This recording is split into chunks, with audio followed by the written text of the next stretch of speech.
વડોદરાના સુભાનપુરા આપણું કાર્યાલય ઝાંસીની રાણી સર્કલ ખાતે વિશ્વ વૈષ્ણવ કિન્નર અખાડાના જગતગુરુ પૂજ્ય સ્વામી હેમાંગી સખીમાં વડોદરાના આંગણે પધાર્યા હતા. તેમનું સત્કાર સમારોહ કરવામાં આવ્યો હતો. વડોદરા શહેરના સુભાનપુરા આપણું કાર્યાલય ઝાંસીની રાણી સર્કલ ખાતે વિશ્વ વૈષ્ણવ કિન્નર અખાડાના જગતગુરુ પૂજ્ય સ્વામી હેમાંગી સખીમાં આયરે પરિવાર દ્વારા ભવ્ય સ્વાગત કરવામાં આવ્યું હતું, જેમાં શહેર કારોબારી સભ્ય અને પૂર્વ કાઉન્સિલર રાજેશ આયરે, જીતુ આયરે, શ્રીરંગ આયરે સહિત આયરે પરિવાર ઉપસ્થિત રહી તેમનું સ્વાગત કરવામાં આવ્યું હતું.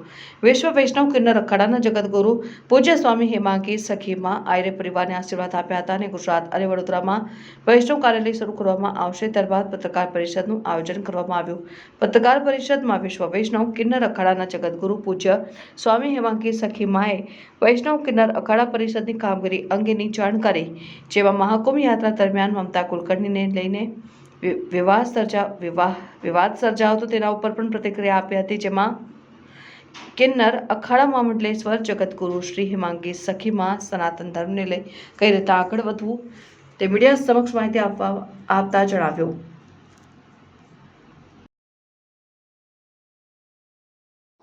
આ મારી જન્મભૂમિ છે. મારો જન્મ આ વડોદરા શહેરમાં થયું અને બહુ સૌભાગ્યશાળી હું પોતાને માનું છું કે જીવન મારું કિન્નરનું જરૂર છે, મગર ભગવાને મને ઓપોર્ચ્યુનિટી એવી આપી કે હું ધર્મના પદ ઉપર ચાલી રહી છું અને શ્રીમદ ભાગવત કથાનું હું ગાન કરું. બ્રજભૂમિ વૃંદાવનમાં રહીને મેં શાસ્ત્રોનું અધ્યયન કર્યું અને સમગ્ર વિશ્વમાં હું પ્રચાર પ્રસાર કરું અને શ્રીમદ ભાગવત કથાનું ગાન કરું છું. અને વડોદરામાં મને આપણા ભાઈએ ઇન્વિટેશન આપ્યું, તુષારભાઈ મહારાજ, ભગીરથ મહારાજ અને મારો ભાઈ પુષ્પક પંચાલ, એ બધાએ મળીને મને ઇન્વિટેશન આપ્યું અને અહીંયા સત્સંગ કર્યું મંદિરમાં અને બહુ સારું લાગ્યું મને અહીંયા આવીને.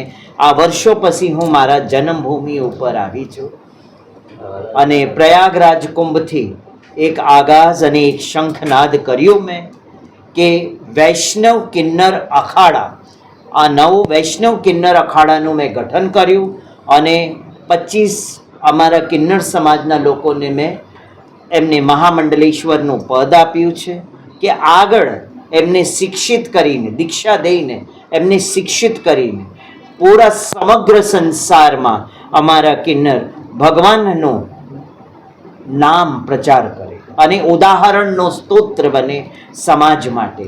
એટલા માટે હવે વડોદરામાં પણ બહુ જલ્દ અમે વૈષ્ણવ કિન્નર અખાડાનું એક કાર્યાલય બનાવીશું. બાકી જે તમે મને પૂછવા માંગો સવાલ જવાબ મિત્રો લેવા હોય તો હાલ જે રીતે યુસીસી નો એક વિવાદ જોવા મળી રહ્યો છે, યુસીસી માટે કેવી રીતે આપ જોવો છો? શું કહેશો યુસીસી માટે? યુસીસી નું મને કઈ ખબર નહીં. યુનિફોર્મ સિવિલ કોડ જે છે, જે અનેક ધર્મના લોકો જે છે એ વિરોધ પણ કરી રહ્યા છે. આજે ઈદની નમાઝ પણ હતી તે દરમિયાન મસ્જિદો પર યુસીસી ના વિરોધના પોસ્ટર પણ, બેનરો પણ લાગ્યા હતા.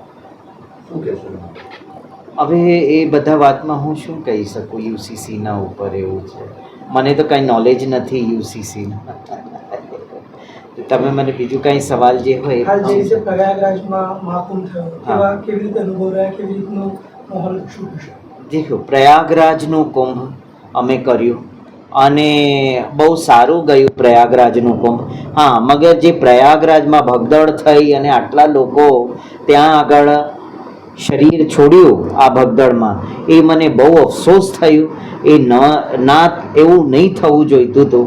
એમને બધાને કીધું પણ હતું કે ભાઈ તમે લોકો અહીંયા ના સુવો, ત્યારે પણ એ ત્યાં બેઠા રહ્યા અને આવું બધું ભગદડ મચી ગયું. અને એમના માટે અમે પોતે યજ્ઞ કર્યું અને એમના નામનું પિંડદાન કર્યું ત્યાં આગળ, કે એમની આત્માની શાંતિ માટે. એ અમારું પરમ કર્તવ્ય હોય, કેમ કે અમે ધર્મગુરુ છે, હે ને. એ પ્રયાગરાજ કુંભ બહુ સારું ગયું અને તમે તો જાણો છો પ્રયાગરાજ કુંભમાં શું શું થયું. મમતા કુલકર્ણીને લઈને પણ બધું એવું બધું. તે અમારે છે કે વ્યક્તિ એ જ ધર્મના ગદ્દી ઉપર બેઠે જેને ધર્મનું નોલેજ હોય, જેને જ્ઞાન હોય, વરના અગર અમે સમાજને કેવા ગુરુ આપી રહ્યા છે, અંધકારમાં જાય એવા ગુરુ અમને નથી સમાજને આપવાનું છે. સમાજને એ જ આપવાનું છે જે સમાજને એવા સતગુરુ જ આપો કે એ પ્રચાર પ્રસાર કરીને લોકોને પ્રત્યક્ષ એક ભગવત ભક્તિની માર્ગ દેખાડે, એ ધર્મગુરુ. વડોદરામાં હવે કાર્યાલય જ્યારે ખુલી રહ્યું છે, તો આગામી દિવસોમાં વડોદરામાં કેટલું સંસ્કૃતિ નગરીને ફાયદાજનક રહેશે?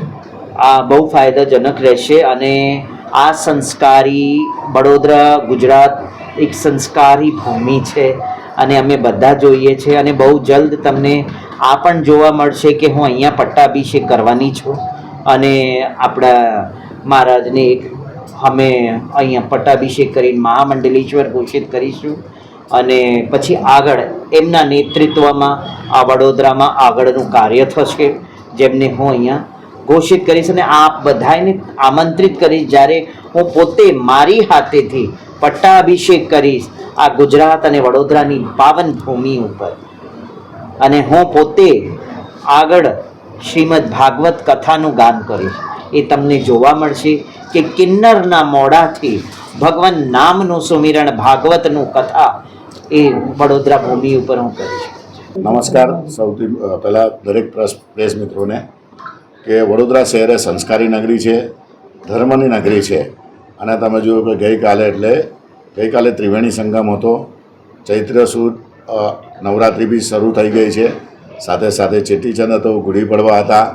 તો આજે આપણા ત્યાં આગળ અખિલ વૈષ્ણવ કિન્નર સમાજના પ્રમુખ છે અને જે જગતગુરુ સ્વામી હેમાંગિનીબેન સખી, જે સમગ્ર તમે જુઓ કે પ્રયાગરાજ દરમિયાન પણ જે રીતના એમને જે સેવાઓ ત્યાં આગળ કરી છે એ જ રીતના અહીંથી આપણા વડોદરા શહેરના બધા યજમાનો અને ખાસ કરીને અમારા મહારાજશ્રી એવા અને સાથે સાથે તુષારભાઈ અને અહીંના જે લોકો, અમારું એક ભગવતી એજ્યુકેશન ટ્રસ્ટ છે, ગઈકાલે પણ એક ખૂબ મોટો યજ્ઞ કર્યો, એમાં પણ આવ્યા હતા.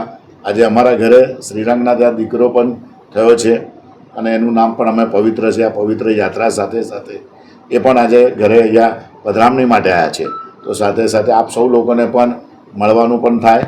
વડોદરા શહેરની અંદર પણ જે ધર્મ અને સંસ્કારો જે છે અને એના માટે એમને પણ એટલું ખૂબ અભિમાન છે. તો આજે એમને એવું કીધું કે પ્રેસના લોકોને પણ અહીંયા આપણે સાથે તમને બોલાવીને વડોદરા શહેરની અંદર પણ જે ધાર્મિક લોકો છે એમની પાસે પણ અહીંથી એક મેસેજ જાય, એટલે આજે આપ સૌને પણ બોલાયા છે. તો ખરેખર આપ સૌ લોકોને વંદન કરું છું અને સાથે સાથે જગતગુરુ સ્વામી હેમાંગિનીબેનને હું નતમસ્તક વંદન કરું.